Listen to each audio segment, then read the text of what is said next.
Hola, soy Carlos Alberto Patiño Villa y este es el debate de la ciencia.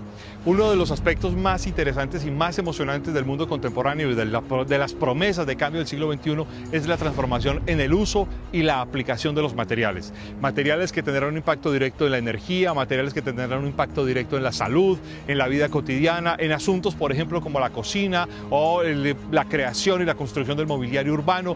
Todo este asunto tendrá un gran impacto y un impacto que será creciente y que además marcará gran parte del desarrollo económico tanto de los países desarrollados como de los países en vías de desarrollo.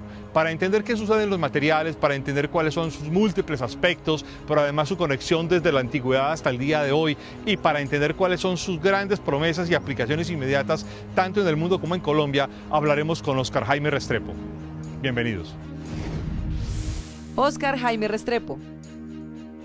Actualmente se desempeña como investigador docente en la Escuela de Ingeniería de Materiales en la Facultad de Minas. Es profesor asociado adscrito a la Escuela de Ingeniería de Materiales en dedicación exclusiva y director de la revista DINA, clasificación A1 en Publindex de Colciencias, todo esto en la Universidad Nacional de Colombia, sede Medellín. Ingeniería de Minas y Metalurgia, Universidad Nacional de Colombia. Doctorado en Metalurgia y Materiales, Universidad de Oviedo, España. Máster en Evaluación, Impacto Ambiental, Instituto de Investigaciones Ecológicas, Málaga, España. Estancia postdoctoral Nubiola, Departamento de Investigación y Desarrollo, Barcelona, España. Fue director de Área Curricular de Materiales y Bioenergía en la Universidad Nacional de Colombia. Director Departamento de Investigación y Desarrollo de Nubiola Colombia S.A., Pigmentos y Productos Químicos S.A. en Girardot, Antioquia. Grupo de Cerámicos y Vítreos, Grupo Categoría A1 de Colciencias, Universidad Nacional de Colombia, Facultad de Minas, Facultad de Ciencias. Grupo del Cemento y Materiales de Construcción, Categoría C de Colciencias, Universidad Nacional de Colombia, Facultad de Minas, Facultad de Ciencias y Facultad de Arquitectura. Instituto de Minerales. El mundo de los materiales es un mundo entre ciencia básica e ingeniería. O sea, muy de la mano, trabajando conjuntamente. O sea, entre investigación y desarrollo aplicado. Sí, claro. Yo creo que nosotros somos una escuela de ingeniería y ingenieros con una muy buena fundamentación de ciencia básica. Hola, Óscar Jaime, ¿cómo te ha ido? Carlos, ¿qué tal? ¿Cómo estás? Bien, gracias. ¿Cómo arrancaste en el mundo de los materiales? ¿Por qué llegaste allí? Pues hombre, mi formación fundamental, mi formación básica es la de ingeniero. Además de que eras instructor de taekwondo. Ah, no, pues obviamente. Eso es uno de los complementos del mundo de los materiales, la formación integral. Yo creo que eso tiene mucho que ver. Sí, mi formación básica es una formación de ingeniero y particularmente de ingeniero de minas y metalurgia. Y cuando terminé mi carrera me enfoqué en el mundo, pues por mis cuestiones laborales, ¿no? Me enrolé en un departamento de investigación y desarrollo en una empresa que utilizaba materias primas como punto de partida para la fabricación de pigmentos, o sea, el mundo del color. Entonces, pues digamos que esa fue la puerta de entrada para ir desarrollando un acercamiento directo entre lo que significaba las materias primas, o sea, los minerales, y su utilización directa en el mundo de la ingeniería. En ese sentido fui conociendo y pues rápidamente me enrolé en el mundo de investigación y desarrollo, maestría y después doctorado. Viajé, pues estuve en el exterior realizando mi doctorado. ¿Estuviste en la Universidad de Oviedo? Estuve en la Universidad de Oviedo en España, estuve 5 años allí en España trabajando precisamente en ciencia básica, el mundo de cinética y termodinámica de fabricación de un material, un pigmento que partía de arcillas y lo convertíamos en un insumo para la industria química. Y ese producto, pues de alguna manera, es una puerta de entrada a ese mundo de la aplicación directa de transformación de materias primas en materiales. Digamos que ese fue un poco pues el mundo de arranque. ¿Qué hiciste de tesis de doctorado sobre...? Porque tu doctorado es en metalurgia y materiales. Exactamente, pero mi tesis es una tesis de cinética y termodinámica. O sea, es un mundo de ciencia básica, sí, pero con una mirada desde la ingeniería. Entonces, era la cinética y termodinámica de fabricación de un pigmento que se llama azul ultramar, que lo encontramos en la naturaleza como lapislázuli. Yo creo que te suena, claro. la gente le puede conocer que la lapislázuli es una es una piedra semipreciosa, pero que al mismo tiempo es la materia prima para obtener un azul muy lindo. Que además es muy utilizada en el Oriente Medio. Claro, el ultramar viene de Afganistán. En su momento los pintores flamencos, Rembrandt y compañía, utilizaban el ultramar natural para sus colores en las pinturas y le daban un color único. Y ese ultramar llegó a ser tan caro como el oro, incluso más. Claro, y entonces, hubo un montón de historias, de rutas de comercio, del lapislázuli, del ultramar. Claro. Todo el comercio entre Oriente y Occidente a través de esa ruta de la seda pasaba precisamente por las fuentes del ultramar. Entonces el ultramar llegó a ser un producto muy apetecido y muy deseado en Europa. Y claro, a precios tan altos, tan difíciles de obtener, el proceso de transformación de la roca en un pigmento que se pueda plasmar en una pintura era muy costoso. Entonces llegó a finales del siglo XIX toda la metodología para fabricar el pigmento, pero de una manera muy intuitiva.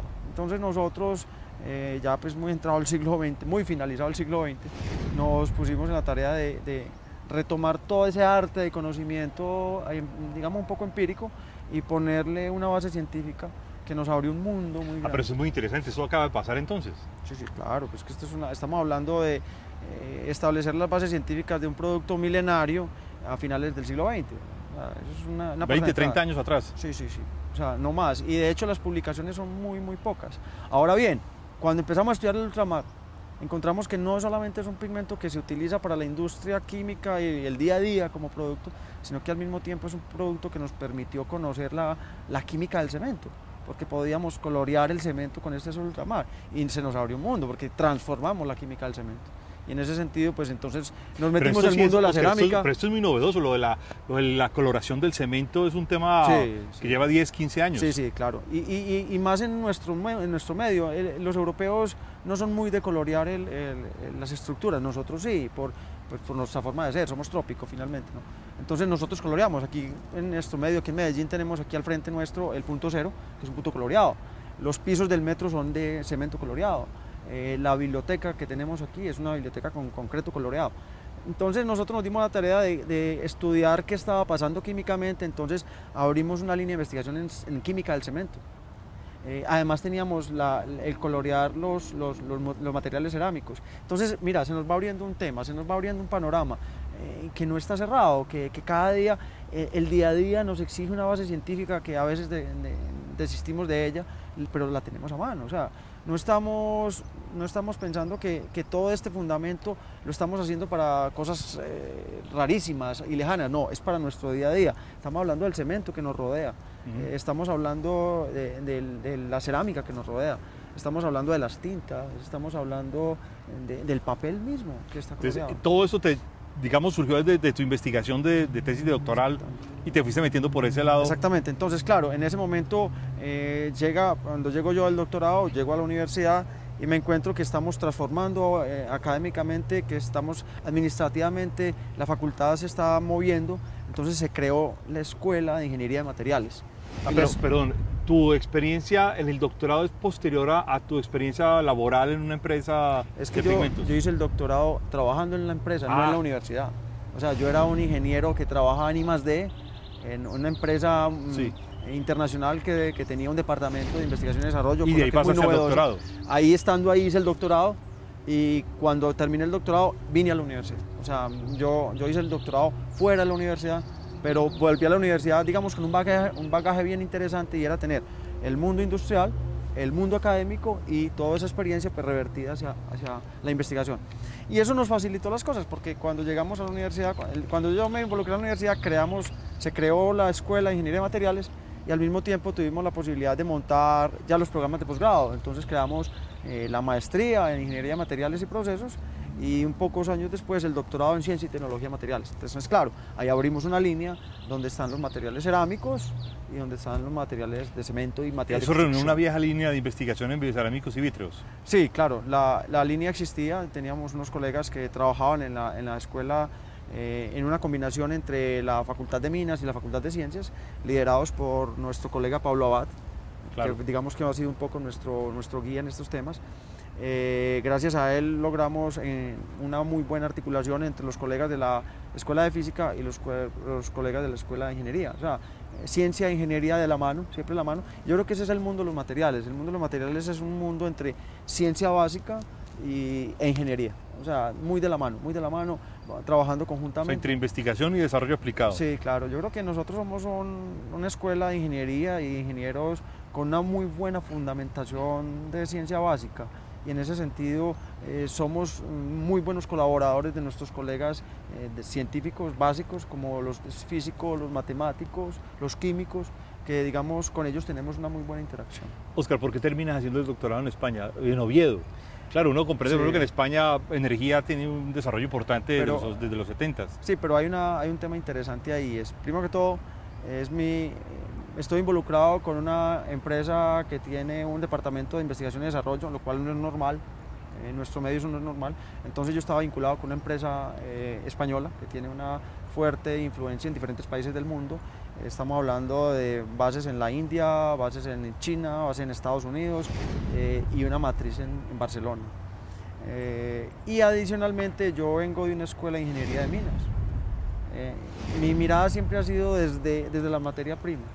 Entonces, en esas discusiones de día a día teníamos un colega que a la postre fue mi director de tesis doctoral, que trabajaba en la Universidad de Oviedo, donde está la escuela de minas más importante de España y quizás una de las más importantes de Europa. Y en ese sentido logramos una buena comunicación y allí había un departamento de metalurgia y materiales. Y ese departamento, digamos que ha sido líder en el manejo de cómo las materias primas van enfocadas a materiales y por eso terminé en Oviedo. Ahora, hay una historia personal también.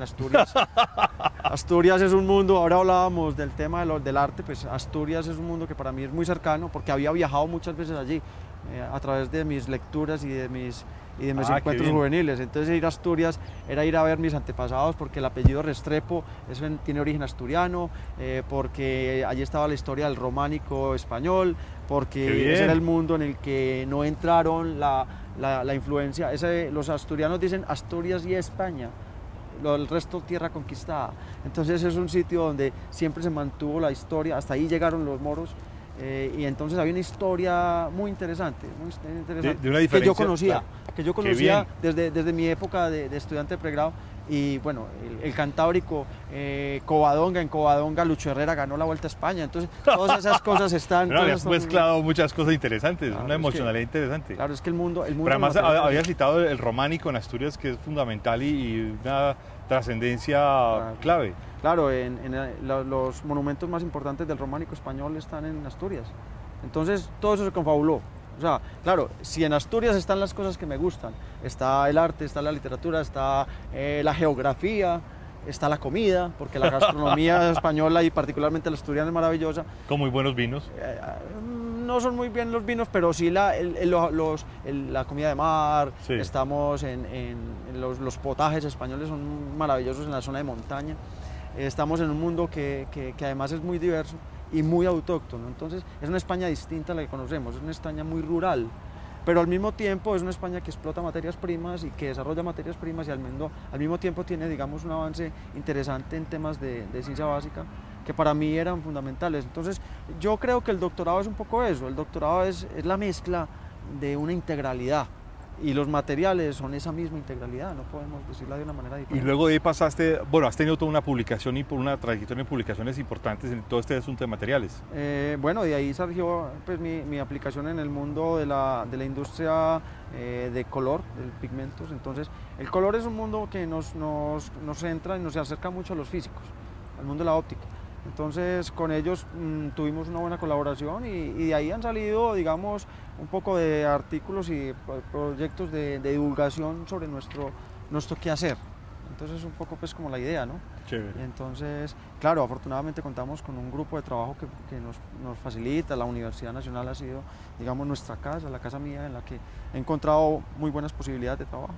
Bueno, muy bien, Óscar, pues muy interesante. Ya regresamos en el debate de la ciencia hoy con Óscar Jaime Restrepo sobre el tema de materiales. En un momento estamos con ustedes de nuevo. Lo que yo quiero que la gente sepa un poco es que la revolución de materiales nos afecta a todos y de manera directa. No es una revolución que nos llegará dentro de 20 años. Oscar, ¿qué son los materiales? Bueno, Pues, porque hombre, se habla de materiales permanentemente, pero todos... Pues hombre, estamos hablando de un proyecto de divulgación, entonces un amigo mío decía a manera de chiste que ¿qué son los materiales? Y el otro le respondía, describa el mundo y de 3 ejemplos. en una página. En una página. No, es un tema, estamos rodeados de materiales como instrumentos de trabajo, es decir, materiales es todo aquello que nos rodea de una manera directa y que nos permite su utilización, es decir, productos de los cuales nosotros vamos a lucrarnos en el entorno, ¿sí? Entonces los utilizamos para nuestro desarrollo, lo utilizamos para nuestro bienestar. La sociedad que tenemos hoy en día está basada fundamentalmente en el uso de materiales. Entonces nuestro trabajo es conocer esos materiales, conocer sus materias primas, conocer sus procesos de transformación y conocer sus propiedades, con el fin de alguna manera, poder llegar a unas muy buenas aplicaciones y a innovar. Es un poco nuestro reto. Nuestro reto es no solamente caracterizar, conocer el entorno, conocer las relaciones, sino saber de propiedades, pero también predecir propiedades. En eso estamos. Eso es lo que nosotros tenemos que atacar, ¿no? Cuando uno mira a muchos científicos contemporáneos dedicados a la divulgación científica, pero también a muchos que hablan desde su experticia en una explicación absolutamente científica y para los doctos, pues se viene planteando que va a haber un cambio radical en el uso de materiales, en el tipo de materiales que se utilizan, en las modificaciones de los materiales, incluso hasta imaginaciones un poco especulativas, diría yo todavía, de pensar que se podrán armar productos con base en unas fórmulas que se podrán descargar por internet y utilizando algunas casi que pociones mágicas aparecerán productos de la noche a la mañana.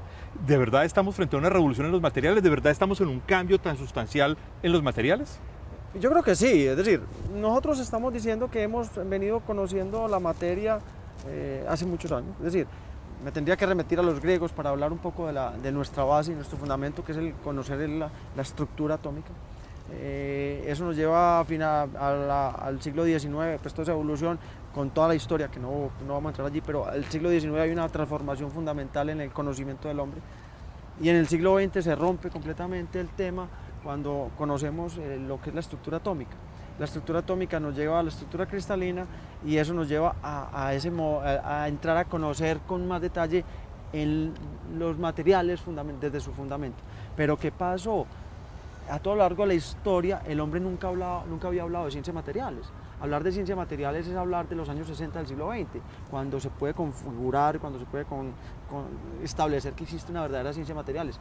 Y claro, desde la década del 60, o sea, hace 40 años, se notó una gran explosión de conocimiento, porque no solamente se revolucionaron las técnicas de conocimiento, las técnicas de caracterización, sino que el hombre pudo integrar un montón de saberes que tenía acumulados durante el siglo XX. Y claro, estos últimos 40 años han sido de revolución completa. ¿Revolución completa qué significa? Que conocemos, o estamos aprendiendo más, estamos conociendo más. Entonces cada día tenemos una aplicación nueva. No es que, yo creo que no ha parado, vamos a cambiar mucho. ¿Por qué? Porque estamos conociendo en detalle. Cada vez nos vamos más a la base, pero integramos conocimientos. Entonces nos enriquecemos de la mirada del físico, de la mirada del químico, de la mirada del biólogo, de la mirada de todos los que trabajan en ciencia básica, pero también del ingeniero. Entonces toda esa información está fluyendo y nos estamos cada día sorprendiendo con todo lo que encontramos. Yo creo que sí estamos en una revolución y yo creo que no ha parado. ¿Y tú crees que, bueno, claro, si uno mira los últimos 20 años de nuestras vidas, pues han pasado cosas absolutamente sorprendentes? Hace 20 años no teníamos muchos de los aparatos que tenemos hoy, ni en informática, ni en comunicaciones, ni siquiera en términos del uso diario, por ejemplo, cerámicos y vítreos para el uso permanente. Prácticas fundamentales como la cocina, por ejemplo, ha cambiado radicalmente la composición de todos los instrumentos que son utilizados en la cocina e incluso de los insumos de la cocina. Claro, y yo diría no solamente que han cambiado, sino también que los hemos depurado. Pues antiguamente hablábamos de un vidrio, y un vidrio era un producto muy normal, un producto al que no le poníamos ni cuidado.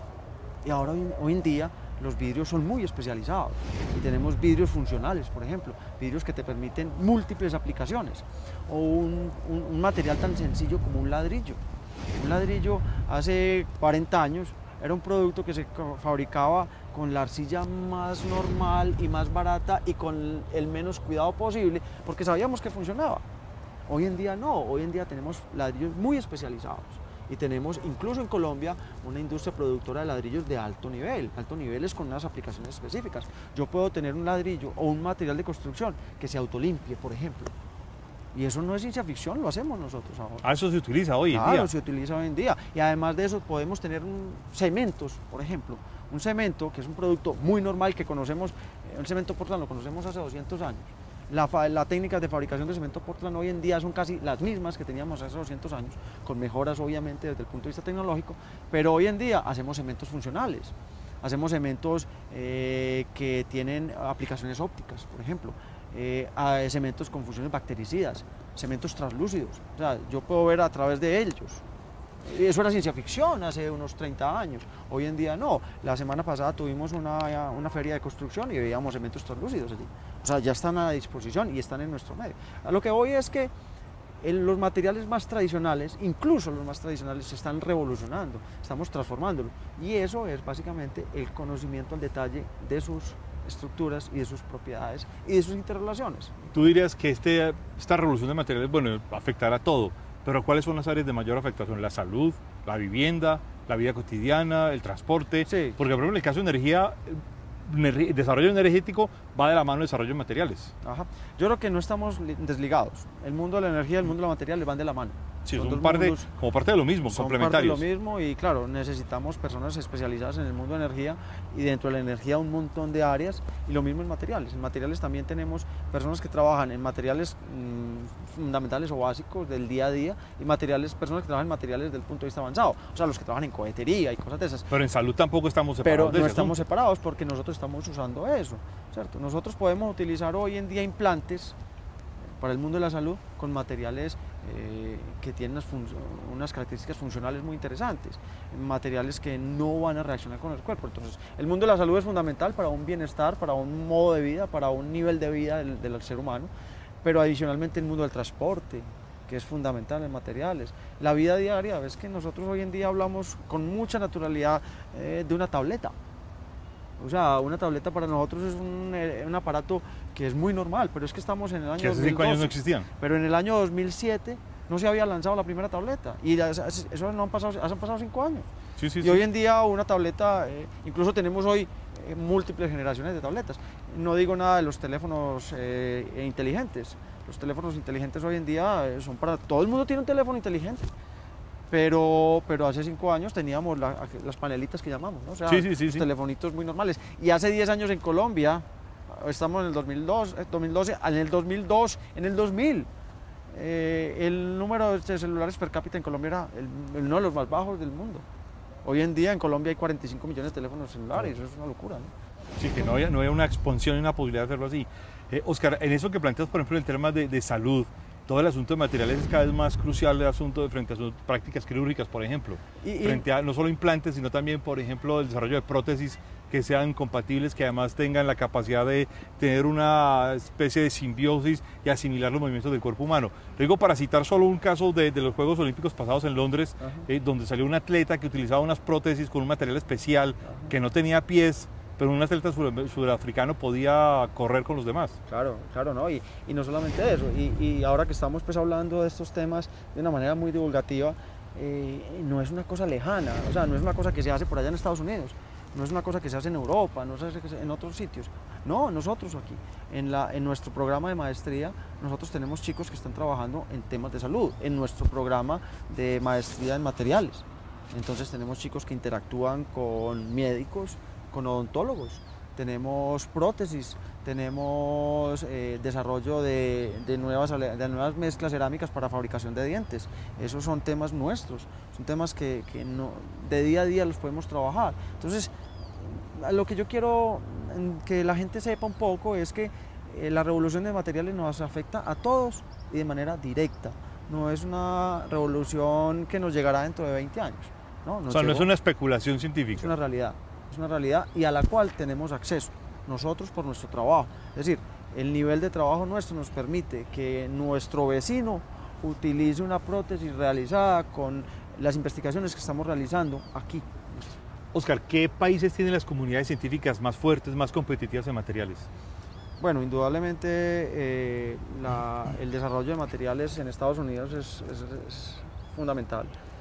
Una de las líneas de investigación más importantes en Estados Unidos es materiales, y de hecho buena parte de los fondos que destina el organismo de financiación de proyectos en Estados Unidos, NSF, se destina a materiales, y no solamente desde el punto de vista oficial, sino también privado. Entonces digamos que hay una fuerte competencia. En las universidades en Estados Unidos se estila la competencia. El sistema educativo norteamericano es de competencia y ellos luchan por ser quién es el mejor en materiales.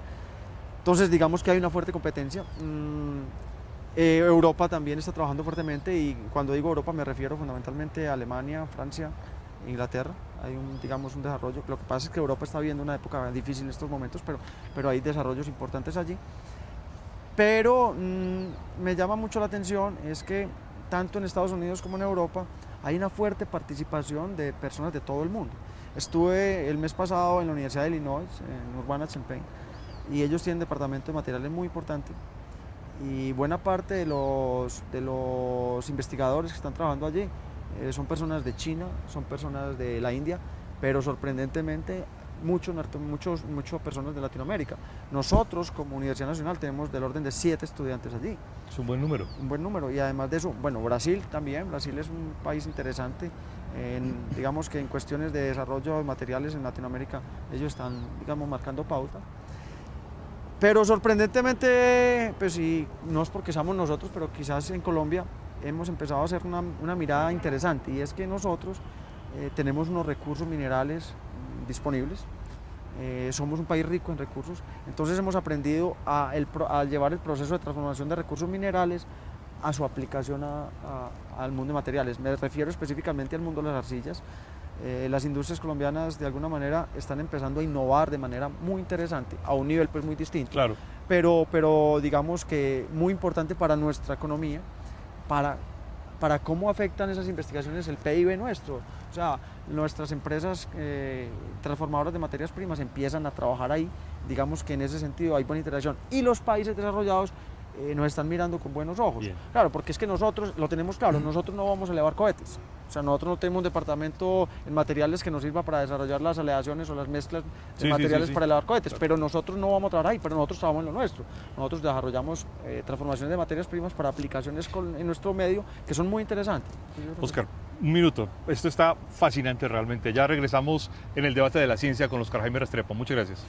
O sea que se podría decir que la nanotecnología es una de las bases fundamentales de la transformación de los materiales contemporáneos. Claro, claro, así es. ¿Por qué? Porque yo lo que estoy haciendo, ahora cuando hablábamos anteriormente, hablábamos de que una de las revoluciones del siglo XX es que yo estoy desarrollando un montón de aplicaciones, de nuevas aplicaciones, porque estoy conociendo los materiales.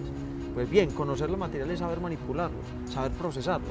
Y claro, si yo puedo llegar a la escala nanométrica, puedo determinar qué estructuras voy a configurar. Bueno, Oscar, con todo esto que nos venías contando, todos estos cambios tan fascinantes y tan a la mano, pero hay una pregunta que para los que no somos, digamos, conocedores de este asunto de nada, pues queda una pregunta, y escuchamos hablar permanentemente de nanotecnología. ¿Qué es la nanotecnología? ¿Qué tiene que ver con los materiales? Bien, ese es un tema muy interesante, precisamente porque ese mundo que llamamos nano, es un mundo que cada día escuchamos más, como bien lo dices. Cuando hacemos referencia a nanotecnología, estamos haciendo referencia a tamaño. Entonces, nano significa, es una división, o digamos un múltiplo de los metros. Estamos diciendo que nos estamos moviendo en unidades muy pequeñitas, para que los televidentes nos entiendan un poco mejor. Vamos a hablar de los metros, ¿no? Entonces un metro es una medida de este tamaño. Yo puedo dividir el metro en 1000 partes y tengo milímetros. O sea, cada una de esas rayitas que tengo cuando miro una regla, es unas rayitas pequeñitas, es un milímetro. Pues bien, voy a coger un milímetro de esos y lo parto en 1000 partes, lo divido en 1000 partes y tengo lo que llamamos una micra. Entonces una micra es 1.000.000 de veces un metro, o sea, una millonésima parte de un metro. Pero si yo tomo esa micra, o sea, esa millonésima parte de un metro, esa micra que yo ya no soy capaz de verla al ojo humano, y la divido en 1000 partes. Bueno, y si yo menos. Sí, eso estamos siguiendo. Así es muy difícil. Ahora, yo tomo una micra y la divido en 1000 partes, tengo un nanómetro. O sea, eso es una unidad pequeñísima. Entonces, ¿qué significa eso? Que cojo un metro y lo divido en 1000 millones de veces. Eso es un nanómetro. 1000 millones de veces. Entonces, ¿qué pasa? Cuando yo tengo partículas que tienen un tamaño, digamos, entre 10 y 50 nanómetros, o me puedo decir hasta 100 nanómetros, las partículas que están ahí, en ese tamaño, entre 10 y 100 nanómetros, las voy a llamar partículas nanométricas. Y cuando empiezo a trabajar con esos espacios, con esos tamaños, entonces digo que estoy trabajando en nanotecnología. ¿De acuerdo? O sea, eso es un mundo muy pequeño, es un mundo muy pequeño. Sin embargo, es un mundo que es cercano a nosotros. ¿Por qué? Porque muchas cosas con las que nosotros trabajamos vienen de ahí. De la nanotecnología. De la tecnología, claro. La naturaleza misma. Yo tengo partículas, seres vivos que se están moviendo a tamaños muy pequeñitos. Entonces, yo lo que estoy haciendo, ¿qué es la nanotecnología? La nanotecnología es trabajar con materiales en esa escala de tamaños, una escala muy pequeñita, pero que yo puedo transformar y puedo intervenir. Eso cada día gana más espacio porque de alguna manera me permite a mí interactuar allí y transformar allí. Entonces yo cuando estoy fabricando, por decir alguna cosa tan normal como el cemento es un producto que viene de una roca calcárea, la llevo a una mezcla con arcillas, la muelo y la llevo a un horno y se me forma un producto que llamo un clinker. El clinker lo mezclo con yeso y eso lo llamo cemento. El cemento le agrego agua y ahí comienza una transformación increíble. El agua afecta esas partículitas pequeñitas y empiezan a formarse pequeñísimas partículas que tienen tamaño nanométrico.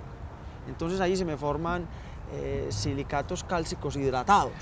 Esos productos muy pequeñitos, por ejemplo, y esos productos empiezan a crecer. Yo ahí tengo nanómetros, tengo partículas de tamaño nanométrico.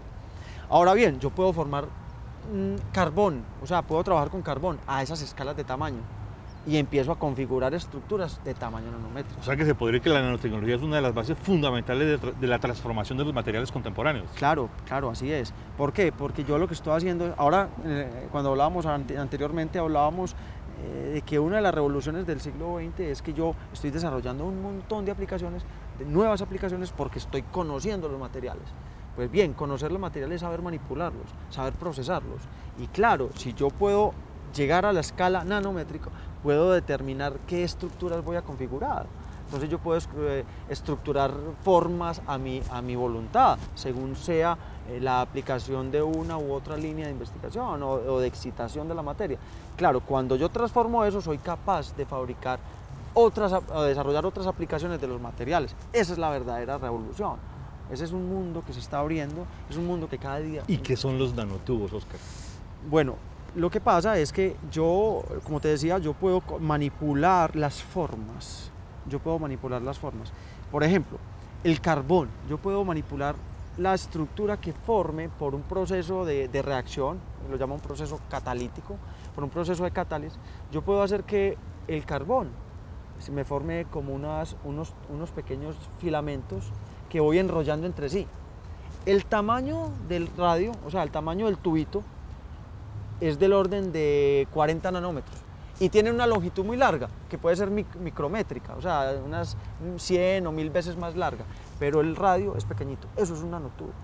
Entonces un nanotubo es un producto que tiene, un tubo que tiene tamaño de radio, o de diámetro del orden de los 40 nanómetros y una cola micrométrica. ¿Qué pasa? Que es muy reactivo. Cuando uno tiene esos tamaños tan pequeños, tiene una superficie de reacción muy alta. Claro, la superficie específica que se llama pues, en ciencia, la superficie específica es muy grande y como es tan grande, tiene muchas ganas de reaccionar. Entonces un nanotubo es un producto muy reactivo, porque él es capaz de permitirme formar muchos productos a partir de diferentes procesos. Claro, yo lo puedo poner a reaccionar como un catalizador, o un material que me acelera las reacciones. O lo puedo poner a trabajar como un material que es capaz de formar nuevas aleaciones, nuevas mezclas. Y en ese sentido yo tengo nuevas aplicaciones en el mundo de la nanotecnología. Eso es una maravilla, porque de alguna manera yo estoy utilizando el conocimiento que vamos acumulando para desarrollar nuevas aplicaciones. Óscar, cambiemos de tercio. Te voy a preguntar por algo relacionado pero distinto con eso y que tiene que ver con tu área de formación. ¿Qué tiene que ver la minería tradicional con toda esta revolución, con estos cambios en los materiales, con la nanotecnología? ¿Qué papel juega la minería tradicional en este contexto? Bueno, hay un tema muy interesante y me parece que es importante que se plantee, y agradezco mucho tu cuestionamiento, porque de alguna manera nosotros estamos hablando de materiales y dentro de los materiales hay un grupo muy importante que son los minerales. Es decir, nosotros tenemos una gran familia que llamamos los materiales. Dentro de los materiales nosotros tenemos los minerales como esas materias primas que nos van a permitir trabajar con los materiales. Entonces, claro, ahorita hablábamos del tema del cemento. Hablar de cemento es hablar de un producto calcáreo, que ¿de dónde viene? De la naturaleza. Entonces yo tengo una gran roca, una roca que se llama la roca caliza. Esa roca caliza la tengo que extraer y de ahí saco la materia prima para obtener un producto como el cemento. Pero igual, así estoy trabajando con ladrillos, por ejemplo, no solamente ladrillos tradicionales de los rojos que tenemos, sino también ladrillos refractarios. Para fabricar hornos, entonces yo tengo que construirlos. Yo tengo que desarrollar nanotubos, pues los nanotubos de carbón, por ejemplo, los tengo que sacar de la naturaleza y entonces de alguna manera tengo que extraer los recursos minerales. Entonces, el mundo de los materiales es un usuario del mundo de los recursos minerales. Entonces, lo que está pasando es que el mundo minero alimenta a través de materias primas el mundo y el desarrollo de la tecnología de los materiales. Entonces, yo creo que ese es un puente muy interesante que lo están planteando, o que se ha planteado fundamentalmente en todos los institutos de investigación en materiales en el mundo, es saber de dónde vienen. No todo el mundo obviamente hace eso, porque hay científicos que desarrollan fundamentalmente las aplicaciones, pero hay científicos que se encargan de desarrollar las materias primas. Entonces hay que hacer un puente ahí y yo creo que en eso está el desarrollo de nuestra sociedad actual, y es mirar la naturaleza como una fuente que nos provee las materias primas. Obviamente que eso implica un manejo muy cuidadoso, muy respetuoso, muy de vanguardia, que yo creo que es un poco la línea que se debe llevar en la explotación de recursos minerales, y en ese sentido entender las materias primas como la fuente de entrada al mundo del desarrollo tecnológico en nuevos materiales. Pues, ahora, más importante también, que no solamente es la extracción, sino también el procesamiento. Entonces ahí está ese puente que ahorita lo decíamos también, uno de los temas de conocimiento es, a mí me interesa obtener materiales, pero con un muy buen procesamiento, y el buen procesamiento sale de un muy buen procesamiento de materias primas. Yo creo que esa es un poco la línea. Bien, ya regresamos al debate de la ciencia, a nuestro último corte. La inversión en Colombia en ciencia y tecnología es muy baja, y las empresas todavía no se han concientizado de que es necesario tener departamentos de investigación y desarrollo que están trabajando fuertemente en la innovación. Nosotros tenemos que innovar y tenemos que, no solamente investigación, desarrollo, sino investigación, desarrollo e innovación. Óscar, ahora mencionabas que en el país ha venido haciendo una investigación, pero mi pregunta es, ¿hay una política de Estado para el desarrollo de materiales? ¿Estamos haciendo una apuesta de verdad en términos de materiales, o es todavía una apuesta aislada de pequeños grupos o de empresas aisladas? A ver, es una pregunta un poco compleja porque tiene muchas puntas, ¿no? O sea, yo creo que hay un grupo de comunidad académica, comunidad científica colombiana completamente identificada, completamente consciente, con una claridad meridiana sobre el problema de la investigación, lo tiene claro y desarrolla investigaciones enfocadas hacia unas mejores condiciones de vida, digámoslo así. Sin embargo, una comunidad académica sola no es suficiente, requiere no solamente de su decisión, sino también de un apoyo completo de todas las fuentes que podamos tener. Las fuentes no solamente estatales, sino también privadas.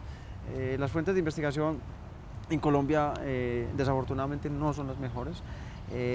Tenemos una política estatal respecto a ciencia y tecnología que apenas comienza, todavía no es la mejor. Nos cuesta todavía hacerlo, tenemos una ley de ciencia y tecnología nueva y tenemos que aprender a desarrollarla completamente. Yo creo que en el momento no estamos listos, tenemos una primera aproximación, pero yo creo que todavía al país le falta, no solamente desde la iniciativa gubernamental, sino también desde la iniciativa privada. en hacerle un fuerte soporte, hacer un soporte muy potente a lo que son todas las iniciativas de ciencia y tecnología. A Colombia todavía le falta, porque los números todavía no nos dan. Y no nos dan los números en varias formas, en proyectos, inversión en cuanto al PIB, o sea, qué tanto se está invirtiendo en ciencia y tecnología desde el PIB, o sea, comparativamente. Todavía nuestros números son bajos, muy bajos diría yo, que tienen que mejorar. Yo creo que tenemos que apuntarle a que la ley de ciencia y tecnología que está en Colombia en implementación tome fuerza, entendamos, todas aquellas personas que tienen que ver con el presupuesto nacional la entiendan, que todavía nos falta eso, nos hace falta entender eso, pero también nos hace falta formación. Nuestros números en cuanto a formación en personas que se van a dedicar a ciencia y tecnología siguen siendo bajos. Es decir, el número de estudiantes de posgrado, de los ingenieros que salen y se gradúan como profesionales, todavía tenemos números muy bajos en estudiantes de posgrado, de especialización, maestría, doctorado. Los números de estudiantes de doctorado en Colombia todavía son muy bajos. Son muy escasos. Son muy bajos. Y en el caso de materiales son mucho más pocos sí, todavía. Claro, claro. Nosotros todavía no competimos con el mundo de la medicina, por ejemplo, donde tenemos números mayores. Pero una proporción que tengas, ¿tienes una idea de qué número tenemos de materiales en el país? Lo que pasa es que, bueno, el número de doctores en Colombia es un número muy bajo. O sea, no, bueno, de doctores en general el universo es escaso. Escaso. Y en materiales es aún más escaso, no, pero no, ¿tendrías Colombia, una idea de cuántos? En Colombia nos hace falta una inversión muy importante en el tema. Los números no los tengo en la cabeza. Pero son muy pocos. Pero son muy pocos y necesitamos más. Oscar, ¿y esto por qué los materiales y este desarrollo que has venido planteando desde la pigmentación del cemento, por ejemplo, el mejoramiento de los pegamentos, el mejoramiento de los materiales constructivos, todo este asunto además podría tener un gran impacto económico? ¿Qué pasa allí? ¿Por qué no se produce esa posibilidad de una inversión y desarrollo? Hablabas ahora, cuando contabas la historia de cómo habías llegado en tu doctorado, que trabajas para una empresa de pigmentos, etcétera. ¿Por qué esto no se da? Cuando en Colombia es un país que está desarrollándose en términos de la minería fuertemente, que tiene una abundancia de materiales y de riquezas de materiales importantes, pero ¿por qué esto no se corresponde en esta yo creo que nos falta, es un problema de conciencia real. La inversión en Colombia en ciencia y tecnología es muy baja y las empresas todavía no se han concientizado de que es necesario tener departamentos de investigación y desarrollo que están trabajando fuertemente en la innovación. Nosotros tenemos que innovar y tenemos que, no solamente investigación, desarrollo, sino investigación, desarrollo e innovación, porque nosotros tenemos que crear, hay que crear nuevas fuentes. Nosotros somos un país que tenemos muchas opciones, tenemos muchos recursos, pero yo creo que nos falta un poco de decisiones. Nos falta decisión, nos falta inversión y nos falta tener convencimiento de que es haciendo ciencia y tecnología como vamos a transformar este país. Yo creo que nosotros seguimos siendo usuarios, nuestras empresas siguen siendo usuarias de recursos, usuarias de ingeniería. En Colombia todavía existen muchas empresas que contratan ingeniería internacional para desarrollar productos. Yo creo que hace falta más inversión, hace falta más creer en que es necesario. Y por supuesto, hace mucha falta una ley de ciencia y tecnología realmente que esté impactando sobre el sistema económico. Sobre el sistema del país. Casi que falta la ambición. No lo quería decir, pero yo creo que nos falta. Nos falta ambición, nos falta incluso ganas de riqueza, por decirlo de alguna manera. Sí, porque ya sabemos que los países que han logrado una transformación completa en su economía e incluso en su sociedad son países que han invertido en ciencia y tecnología, son países que han hecho su gran transformación haciendo una inversión muy importante, transformando su PIB en dejar de ser un países usuarios para convertirse en países que producen ciencia y tecnología. De hecho, bueno, hay un grupo de científicos japoneses vendiendo la caja de las ilusiones, vendiendo ya unas especies de plasmas con fórmulas casi que para hacer lo que uno quiera, como una especie de armatodo. Sí, claro, y eso es una consecuencia de que ellos han logrado desarrollar un poco, alterar un poco su pirámide de inversión. ¿Por qué? Porque están creando, están desarrollando, entonces claro, ya son capaces de desarrollarlo en su propio país, ahora son capaces de sacarlo. Pero ahora, yo creo que Oscar, esto es muy curioso porque uno ve que muchas mineras canadienses que están en Canadá, no las que están por fuera, son en la misma Canadá, se conectan con desarrollos de materiales duros y en nuestro medio no sucede. Sí, claro, lo que pasa es que las empresas internacionales que están viniendo acá no son propiamente las más desarrolladas de allí, son empresas junior en general, que lo que están haciendo es, en general, haciendo un poco de especulación financiera. Entonces, el problema no es por ahí, el problema es en inversión real que sea capaz de transformar, ¿no? Inversión de largo plazo, inversión que de alguna manera va a afectar directamente el PIB colombiano. El PIB se cambia con nuevos desarrollos, con inversión en tecnología y con mucha inversión en capital humano. Pues Oscar Jaime Restrepo, muchas gracias por haber estado con nosotros en el debate de la ciencia, en el canal CLIC. A ustedes muchas gracias por habernos acompañado hasta acá.